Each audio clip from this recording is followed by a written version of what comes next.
very common disease in India.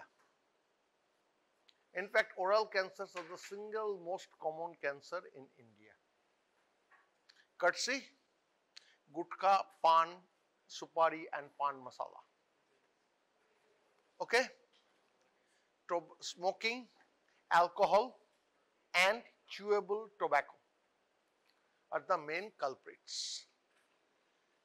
The problem is, this is very common, relatively inaccessible site, so it should be diagnosed early, but unfortunately our people neglect it, leading to late diagnosis and very much complex surgical procedures.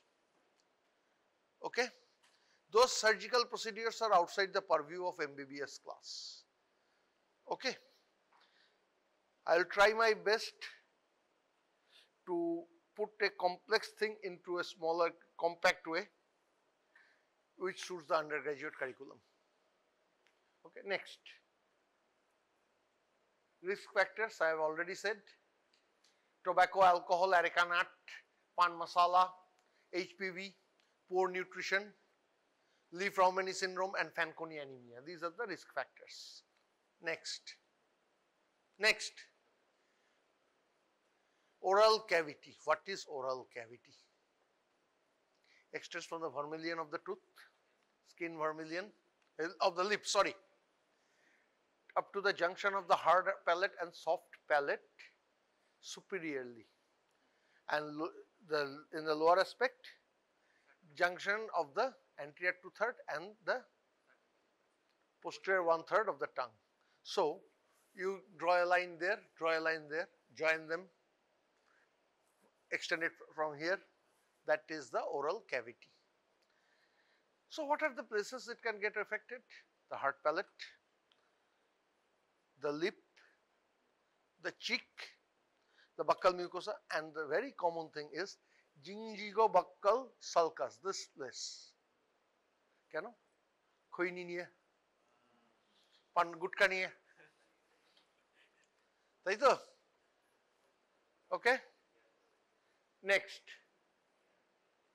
What are the common sites? Floor of the mouth, then lateral border of the anterior tongue, buccal sulcus, that is the gingivobuccal sulcus, and the retromolar trigone. What is retromolar trigone? এটা design করতে গিয়ে আর বোঝা যাচ্ছে না, বুঝতে পেরেছিস? It is the attached mucosa overlying the ascending ramus of the mandible. ঠিক আছে? Posterior to the last molar tooth, extending superiorly up to the maxillary tuberosity. That is the retromolar trigone. These are the common places of oral cancer, out of which tongue is considered as the most dangerous. Why? Tongue is the most vascular of all those organs. So, early spread is quite common, and bilateral lymph node metastasis is relatively commoner in tongue than the other sites. Okay? Next, types of oral cancers. Squamous cell is the overwhelming commonest type. Malignant tumors arising from the minor salivary glands এর ক্লাসে পড়ানো হয়েছিল. They are mainly adenocarcinomas and lymphomas in the Walde's ring. Walde's ring কোথায় থাকে? অ্যানাটমিতে পড়েছিস, একটু মনে করে দে. Tonsil, tongue, lingual tonsil are posterior 1/3 of the tongue. এর উপর যে lymphatics গুলো থাকে. Okay? Next, pre-malignant lesions. There are certain pre-malignant lesions which can undergo malignant transformation. এগুলোকে তিনটে ভাগে ভাগ করা হয়: high risk, intermediate risk, low risk. High risk কোনগুলো? Erythroplakia, proliferative verrucous leukoplakia, chronic hyperplastic candidiasis. Medium risk হচ্ছে oral submucous fibrosis, syphilitic glossitis, লো রিস্কের মধ্যে oral lichen planus, DLE, discoid keratosis. এবার এর মধ্যে কোনগুলো ম্যালিগন্যান্সিতে তাড়াতাড়ি চেঞ্জ হতে পারে? It depends on the severity or grade of dysplasia, quite natural. যত গ্রেড হাই তত চান্স অফ ম্যালিগন্যান্সি হাই। এত প্যাথোলজি থেকেই পড়ে আসছিস, নতুন কিছু নেই। ইনক্রিজিং এজ, বয়স যত বাড়বে চান্স অফ ম্যালিগন্যান্ট ট্রান্সফরমেশন তত বাড়বে। ইনক্রিজিং সাইজ, যত সাইজ বাড়বে তত চান্স অফ ম্যালিগন্যান্সি বাড়বে। Persistent exposure two tobacco or alcohol আছে, এরিথ্রোপ্লাকিয়া, তারপরেও বিড়ি ফুকে যাচ্ছে, তারপরেও খৈনি টেনে যাচ্ছে, টেনে যাও, তাই তো? Location particularly lateral border of the tongue. Clear? তা খুব কঠিন জিনিস নয়, মনে রাখা খুব কঠিন নয়। একটু চিন্তা করলে জিনিসগুলো বানিয়ে বানিয়ে লেখা সম্ভব পরীক্ষার হলে, এলেও শর্ট নোট আসবে। নেক্সট, এই দেখ ছবিটা, একটা speckle leukoplakia on the lateral border of the tongue, আর দেখ একটা erythroplakia on the soft palate. দেখতে পাচ্ছিস ওই সাদাটা লিউকোপ্লাকিয়া। লিউকো মিন্স হোয়াইট, লিউকোপ্লিন এক এক ভাষায়, স্পেনে যা হোয়াইট মিন্স ব্ল্যাঙ্কোস, ব্ল্যাঙ্কো, ইটালিয়ানে হোয়াইট ইজ বিয়াঙ্কো, বিয়াঙ্কো, ঠিক আছে? এক এক ভাষায় এক এক রকম। আমরা সাহেবদের একটু বেশি পছন্দ করি, লিউকোপ্লাকিয়া সাহেবদের থেকে নিয়েছি, ব্রিটিশদের থেকে নিয়েছি। Next, field change. What is this field change? Field change বা একে অনেকে বলে field cancerization. যখন সিগারেটটা খাচ্ছি গোটা ওরাল ক্যাভিটিটাই তো এক্সপোজড, যখন অ্যালকোহলটা খাচ্ছি গোটা ক্যাভিটিটাই তো এক্সপোজড। এই যে গোটা ক্যাভিটিটা এক্সপোজড হচ্ছে, দ্যাট আন্ডারগোজ সার্টেন চেঞ্জেস। ক্লিয়ার হচ্ছে? এই মিউকোজাল এপিথেলিয়ামে এই সমস্ত যার জন্য কি হয়, একাধিক টিউমার এক এক জায়গায় হতে পারে। This is field change. এবার এর জন্য কি হচ্ছে, একটা পেশেন্টের একটা ক্যান্সারের পর আরেকটা ক্যান্সার হতে পারে, বা একসঙ্গে দুটো সেপারেট সাইটে দুটো সেপারেট ক্যান্সার হতে পারে। যখন দুটো সেপারেট সাইটে দুটো সেপারেট ক্যান্সার হয় একই সঙ্গে, তখন তাকে বলে সিনক্রোনাস। আর যখন মিনিমাম 6 মাস পরে আরেকটা ক্যান্সার হয়, তখন তাকে বলে মেটাক্রোনাস। Almost 50% of all patients have synchronous or metachronous tumors. Okay? Or 80% of those synchronous lesions are metachronous. Actually 20% is actually synchronous. Or 50% of those metachronous lesions develop within 2 years of first presentation. Clear? কাজেই একবার diagnosis হলো, একবার একটা risk factor পেলাম, তারপরেও smoke করে গেলাম, alcohol নিয়ে গেলাম, চান্সেস অফ সিনক্রোনাস আর মেটাক্রোনাস ক্যান্সার বাড়লো, চান্সেস অফ ম্যালিগন্যান্ট ট্রান্সফরমেশন বাড়লো। একবার ট্রিটমেন্ট হয়ে গেল মানে বাকিটা হয়ে আর কোথাও হবে না, তাও কিন্তু নয়, হতে পারে আবার। At least 15% patients will develop a second cancer. Oral submucous fibrosis, a progressive disease. Fibrosis মানে বুঝতেই পারছিস, মিউকাসের তলায় ফাইব্রোসিস হবে। তার মানে যদি মিউকাসের তলায় ফাইব্রোসিস হয়, মুখ খুলতে কষ্ট হবে। Very simple thing.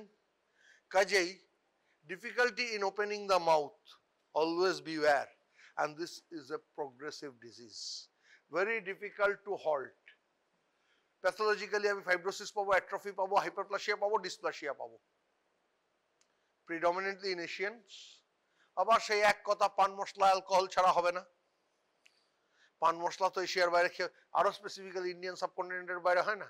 India, Pakistan, Bangladesh, এই তিনটে দেশেই পান মশলা আর খৈনি, আর কোথাও নেই পৃথিবীতে, আর কোথাও নেই। ঠিক আছে? Cessation of pan masala chewing may halt progress, but reversion is almost unheard of. Oral steroids অনেক সময় দেওয়া হয়। ক্লিয়ার? সিডেরোপেনিক ডিসফেজিয়া, এটা আবার আমাদের দেশে খুব কম হয়, এটা প্রিডমিনেন্টলি সুইডেনে হয়। What is sideropenia? That is iron deficiency without anaemia. Iron deficiency without anaemia is sideropenia. ঠিক আছে? আয়রন ডেফিসিয়েন্সি হলে কি হচ্ছে, এপিথেলিয়াল অ্যাট্রফি হচ্ছে, তখন ওই যে সমস্ত টপিক্যাল কার্সিনোজেন আছে তাদের প্রতি ভালনারেবিলিটি বেড়ে যাচ্ছে। The mucosa becomes much more vulnerable. Clear? কাজেই ট্রিটমেন্ট কি? আমি তো জানি আয়রন ডেফিসিয়েন্সি, আয়রন দিয়ে দাও, তাহলে আমার অ্যাট্রফিটা কমে যাবে, ইরিটেশন কমবে, চান্স অফ ক্যান্সার ডেভেলপমেন্ট কমবে। নেক্সট, এবার তাহলে স্টেজিং, ক্লিনিক্যাল ফিচার্সে পরে আসছি। স্টেজিং এ কি? সোজা হিসেব, টিউমার প্রথমে বুঝতে পারছি না, টিউমার আছে কি নেই কনফার্ম করতে পারছি না, 2 সেন্টিমিটারের কম, 2 থেকে 4 সেন্টিমিটারের মধ্যে, 4 সেন্টিমিটারের বেশি কিন্তু 6 সেন্টিমিটারের কম, আর invades adjacent structures like mandible or skin, পরপর বলে যেতে হবে। ক্লিয়ার? নেক্সট, এনটা হচ্ছে ঘাটা। কিরকম? মেটাস্টাসিস N1 হচ্ছে metastasis in a single ipsilateral node less than 3 centimeter, that is N1. N2A হচ্ছে metastasis in a single ipsilateral node more than 3 but less than 6. N2B হচ্ছে multiple ipsilateral but none more than 6. Metastasis in bilateral or contralateral none greater than 6 হচ্ছে N2C. N3 হচ্ছে any node metastasis, ipsi or contra, but more than 6 is N3. Clear? 2A তাহলে কি? solitary ipsi lateral node more than 3 centimeter but less than 6. N2 multiple ipsi, all more than 3 but none more less than, all less than 6. N2C bilateral or contralateral but none more than 6.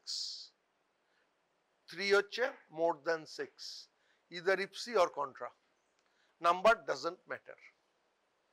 এবার কোথাকার node কোথায় ধরবে, that depends on the anatomical location. আমরা কি কি পড়েছি? Level 1 2 3 4 5 lymph nodes বহুবার discuss করেছি। গলার কে বলবি একটু, আমাকে একটু রিভিশন করিয়ে দে। লেভেল 1 কাকে বলে?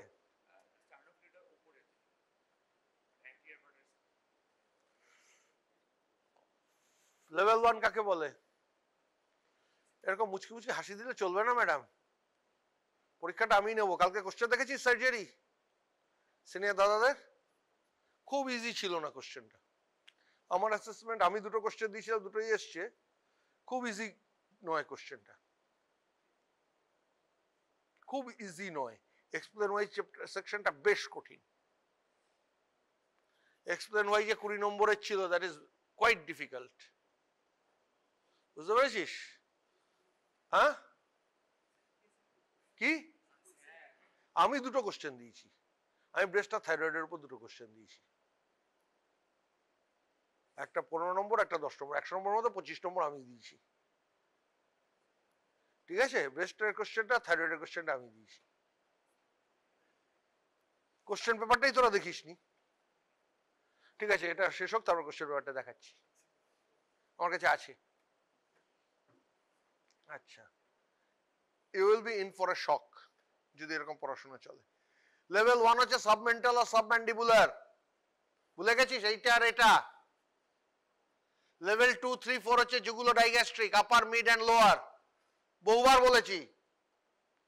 লেভেল 5 হচ্ছে পোস্টেরিয়র ট্রায়াঙ্গেল, লেভেল 6 হচ্ছে অ্যান্টেরিয়র ট্রায়াঙ্গেল। আর কতবার বলবো রে, স্যালাইভারি গ্ল্যান্ডস পড়াবার সময় বলেছি, তোদের আগেও বলেছি, ফাইনাল এমবি সাপ্লিটা খুব ফ্রাস্ট্রেটিং। হোস্টেলে ঘুম থেকে উঠে দেখবি রুমমেট ইন্টার্নশিপের ডিউটি করতে যাচ্ছে, নামের পাশে ডাক্তার খেতাব জুটে গেছে, মাসের শেষে একটা স্টাইপেন্ড পাচ্ছে, আর তুই তখন বসে বসে চাক্কি পিসিং। ফাইনাল এমবিবিএস এর সাপ্লি কিন্তু খুব ফ্রাস্ট্রেটিং, কথাটা বুঝতে পেরেছিস? এগুলো গায়ে লাগে না অতটা, কারণ তোর রুমমেটও পড়তে ক্লাস করতে যাচ্ছে, তুইও ঘরে বসে পড়ছিস, ওটার মধ্যে আকাশ পাতাল তফাৎ আছে। সেই ইন্টারনাল ওয়ার্ডে ডিউটি করতে যাচ্ছে, নামের আগে ডিআর লিখছে, তুই ঘরে বসে চাক্কি পিসিং। ক্লিয়ার ব্যাপারটা কোথায়? হ্যাঁ, তখন মনটা খুব খারাপ লাগে। আমার এক বন্ধুর হয়েছিল, আমার রুমমেটের, খুব ঘনিষ্ঠ বন্ধু, ওর ফাইনাল এমবিতে মেডিসিনের ঝাড় ছিল। বুঝতে পারছিস? আমি 3 মাস ওর ঘরে ঢুকিনি আর। বুঝতে পেরেছিস? It is frustrating.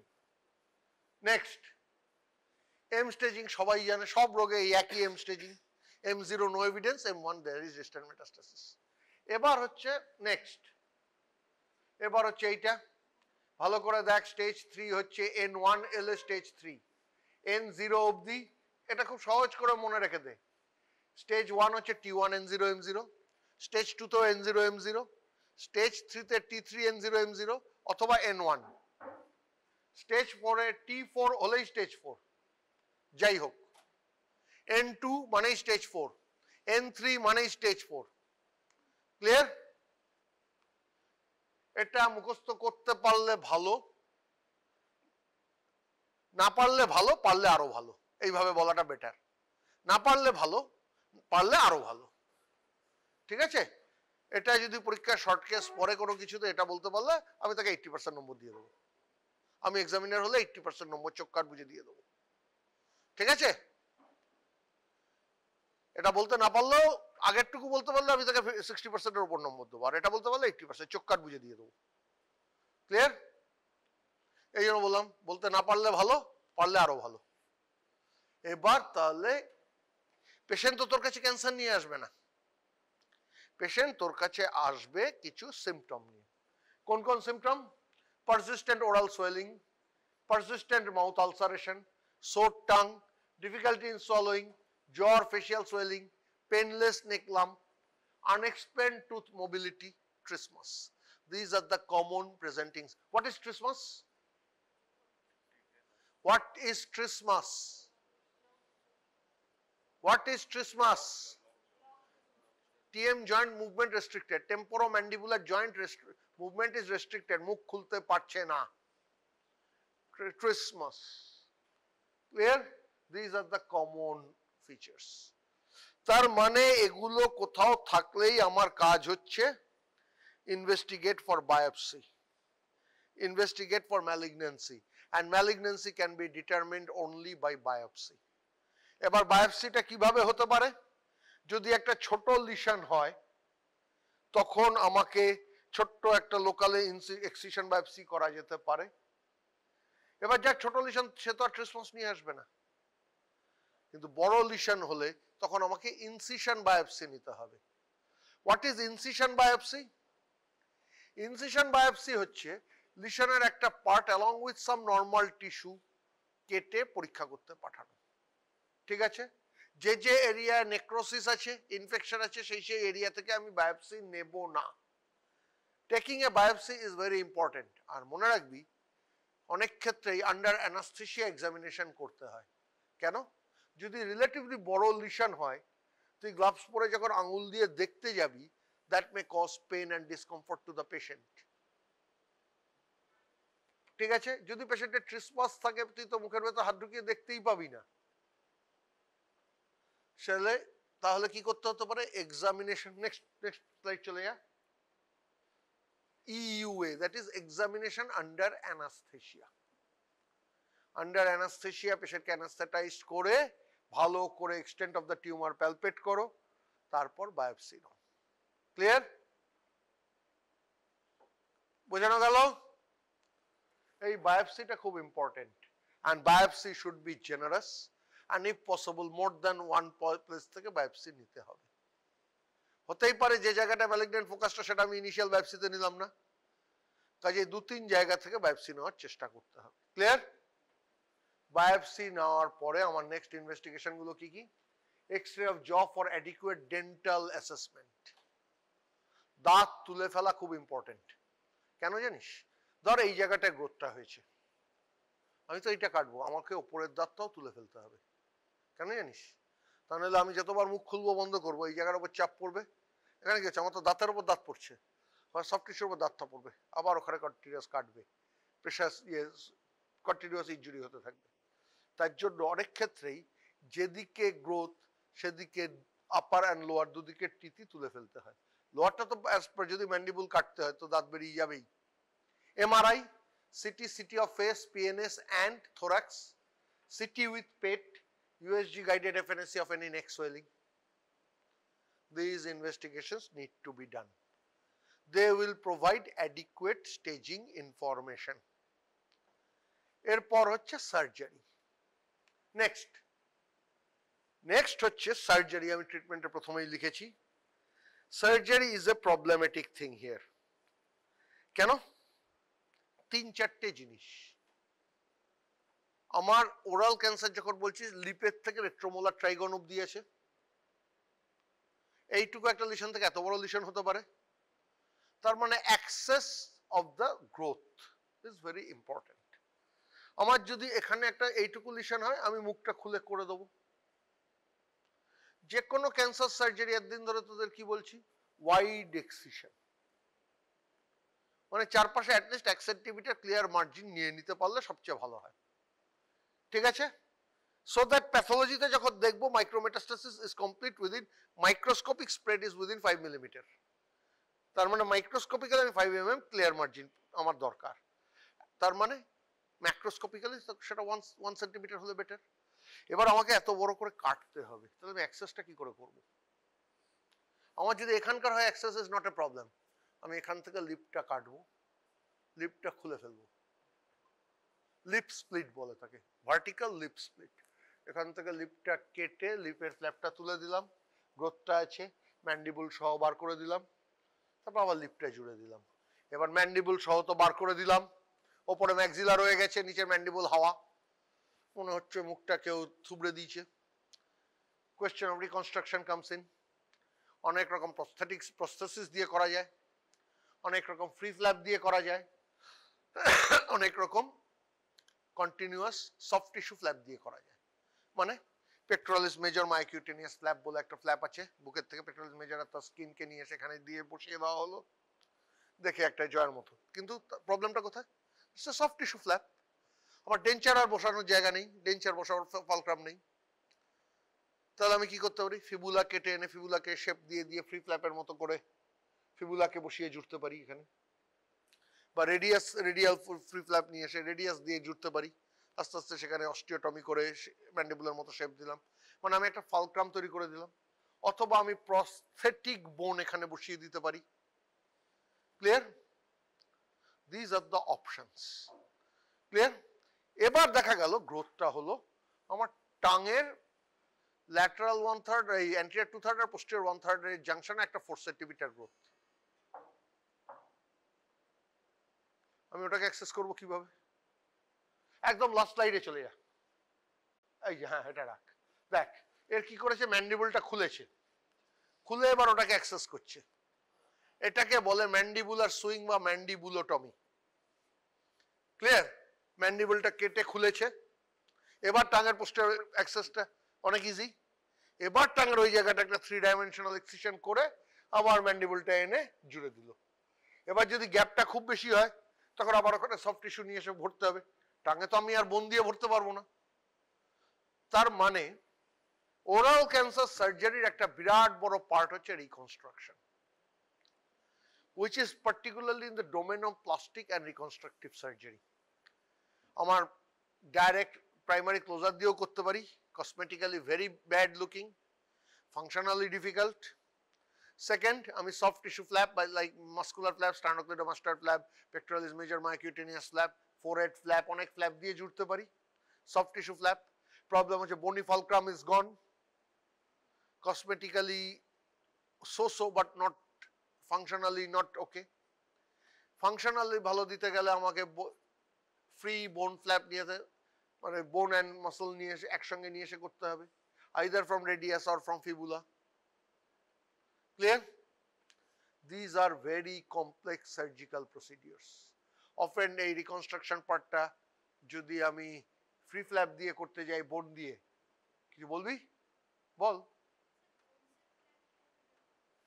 বোনসের ফ্ল্যাপ নেওয়াটা খুব কঠিন, ওটাকে বলে ফ্রি ফ্ল্যাপ। কি করা হয়, বোনটাকে প্রথমে আইসোলেট করে বোনের যে পার্টটাকে নেওয়া হবে তার ব্লাড সাপ্লাই আর্টারি শুদ্ধ কাটা হয়। এবার এখানে রয়েছে, এখানকার আর্টারির সঙ্গে সেই আর্টারি মাইক্রোভাস্কুলার অ্যানাস্টোমোসিস করা হয় মাইক্রোস্কোপের তলায়। ঠিক আছে, অ্যানাস্টোমোসিস করে করে তাহলে কি হলো, ওই জায়গাটা blood supply. It is very difficult and very complex plastic surgical procedures. I am not trained to do this. I am not a plastic surgeon. These are the highest level of plastic surgery. কোন কোন বোন নিচ্ছে যেটা ছাড়াও function থাকবে, সেই জায়গাটা soft tissue closure করে দিচ্ছে, কিন্তু ফাংশন বিশেষ লস হবে না। নন ডমিনেন্ট হ্যান্ডে বা লেগে নেবে, কতটুকু আর লাগবে, এটার জন্য এইটুকু তো লাগবে। It is very difficult. আবার বলছি, these are very difficult operations, very big operations, and these require highest level of plastics.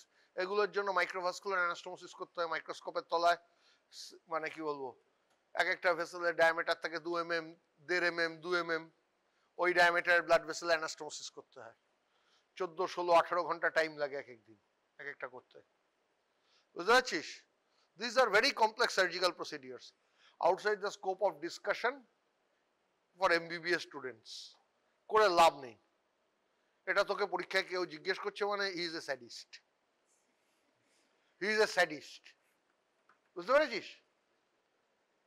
বোনের ভাস্কুলেচারটাকে নিয়ে আসছে, তুলে আনছে, সেই ব্লাড ভেসেলটাকে এইখানকার ব্লাড ভেসেলের সঙ্গে অ্যানাস্টোমোসিস করে দিচ্ছে, আর বোনটাকে এই রেমন্যান্ট বোনের সঙ্গে স্ক্রু প্লেট দিয়ে জুড়ে দিচ্ছে। ঠিক আছে, অনেকে রিপ ফ্ল্যাপ দিয়েও করে, রিপ তুলে এনে করে, রিপ থেকে তুলে এনে করে দিল, রিপের ওই জায়গায় একটা মেশ বসিয়ে দিল, বুঝলি? প্লাস্টিক সার্জারি মানে আমাদের ধারণা কি plastic surgery is cosmetics? No, the subject is plastic and reconstructive surgery, and that is that মানে এই জাতীয় reconstruction requires a lot of skill and patience. আর এই লাইনটায় এমবিবিএস এমএস করে এমসিএইচ করে লোকে যায়, অনেকে শুধু কাটে, প্লাস্টিক সার্জন এসে জোড়ে, ঠিক আছে? তার অনেক যাকে বলে যে কাটার সময় যে কাটছে সেই যদি জোরে, সে চিন্তা করে আমাকে তো আবার জুড়তে হবে, তাহলে একটু কম কাটি, তাহলে মার্জিন পজিটিভের চান্স বেড়ে যেতে পারে। কাজেই বলে যে কাটবে আর সে যে জুড়বে আইডিয়ালি আলাদা হওয়া উচিত, তার কারণ যে কাটবে সে তখন মায়া নির্দয় হয়ে কাটতে পারবে। এবার যে এলো তার খেলা জোড়ো, ঠিক আছে? This is a very complex things. বুঝতে পারছিস এই ছবিটা দেখে? টাঙের পোস্টেরিয়র থার্ডে দেখছিস গ্রোথটা, ওই দেখ মার্ক করা আছে পেন দিয়ে। এইটা যদি মুখটা বন্ধ থাকতো পোস্টেরিয়র অ্যাসপেক্টে যেতেই পারতো না, যদি ম্যান্ডিবলটা না খুলতো। এই ছবিটা এই জন্য আমি তুলে এনেছি। এটা করে ওখানটায় যদি কিছু মাসল এনে রিকনস্ট্রাকশন করতে, সেটা করে আবার ম্যান্ডিবলটাকে জুড়ে দেবে উইথ স্ক্রু অ্যান্ড প্লেট। বুঝতে পারছিস? এটাকে বলে ম্যান্ডিবুলোটমি, কেউ বলে ম্যান্ডিবুলার সুইং প্রসিডিওর, ঠিক আছে? এটা জাস্ট যদি কারোর ইন্টারেস্ট জাগে, এই জন্য এই ছবিটা নিয়ে এসেছি। আবার আগে চলে যা, আগে আগে আগে আগে হ্যাঁ, সার্জারি এই জন্য বললাম। এবার হচ্ছে এই যে রিকনস্ট্রাকশনের কথাটা বলছি, রিকনস্ট্রাকশন কখন কতটা লাগবে ডিপেন্ডস কতটা আমাকে কাটতে হচ্ছে, depends on the site, size and location of the growth. তার টাঙের ল্যাটারাল বর্ডারে এইটুকু একটা গ্রোথ, আমি জাস্ট বাংলা একটা ওয়েজ কেটে ভালো করে জুড়ে দিলেই কাজ শেষ। এত বড় গ্রোথ, তখন আমাকে এই যে ছবি দেখালাম, ম্যান্ডিবুল কেটে এইসব করে, টাং থেকে ধরে ম্যান্ডিবুলটা ধরেছে, ম্যান্ডিবুলের ওই পার্টটা বাদ দিতে হবে টাঙের সঙ্গে, টাঙের সঙ্গে ফ্লোর অফ মাউথ ধরেছে, ফ্লোর অফ মাউথটা বাদ দিতে হবে, ফ্লোর অফ মাউথটা তখন রিকনস্ট্রাকশন করতে হবে। ক্লিয়ার?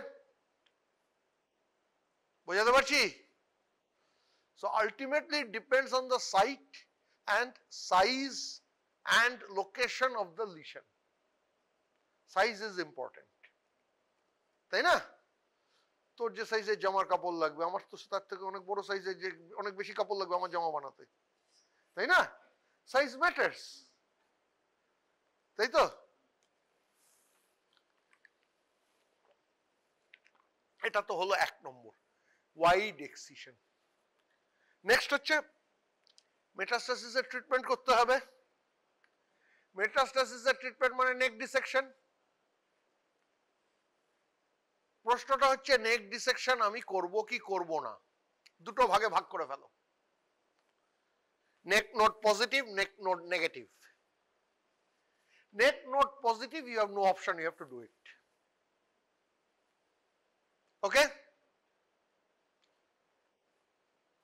Neck node positive মানে তোমাকে neck dissection টা করতে হবে, there is no if no but. কি করা হয়?